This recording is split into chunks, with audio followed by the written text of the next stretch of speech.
Salam sehat, apa kabar semuanya? Semoga kita selalu semangat dan tidak lengah untuk selalu terapkan protokol kesehatan dalam keseharian kita. Seluruh dunia itu sedang bekerja keras bersama-sama mencari cara untuk menghentikan pandemi ini. Pencegahan yang lebih ketat, pengobatan yang lebih baik, dan ditemukannya vaksin COVID-19. Perlu diketahui, setiap pemberian vaksin apapun jenisnya, ada beberapa hal yang perlu diperhatikan. Nah sekarang, saya akan membahasnya nih dengan Dr. Dirga Sakti Rambe. Memang sebelum menerima vaksin, kita harus tahu dulu apa aja sih yang harus dipersiapkan oleh seseorang sebelum dia divaksinasi.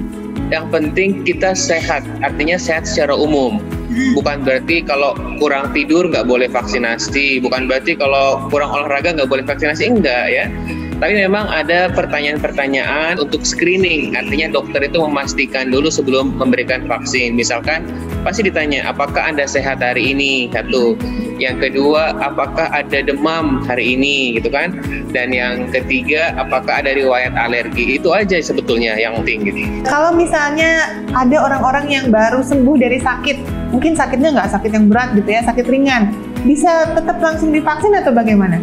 Secara umum bisa, bahkan batuk pilek pun itu bukan halangan untuk vaksinasi apapun.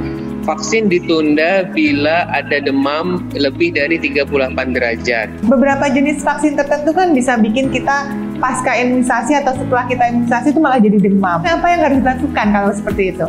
Demam karena vaksinasi itu sesuatu yang sangat wajar.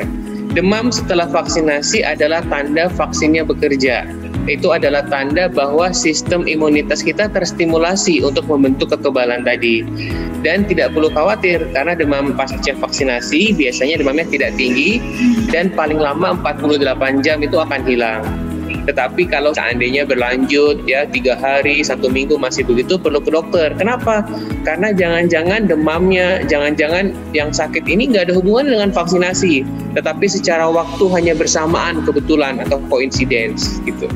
Nah, selain di puskesmas, ada balai kesehatan, rumah sakit gitu ya. Bisa nggak sih vaksin di tempat-tempat di luar tempat yang tadi?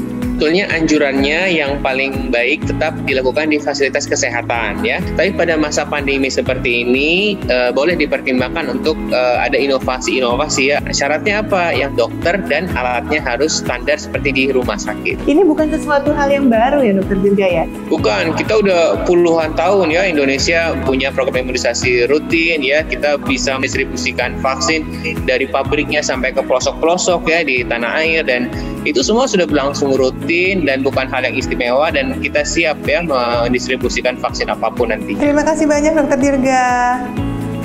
Jadi ada beberapa hal yang harus diperhatikan baik sebelum menerima vaksin maupun setelahnya.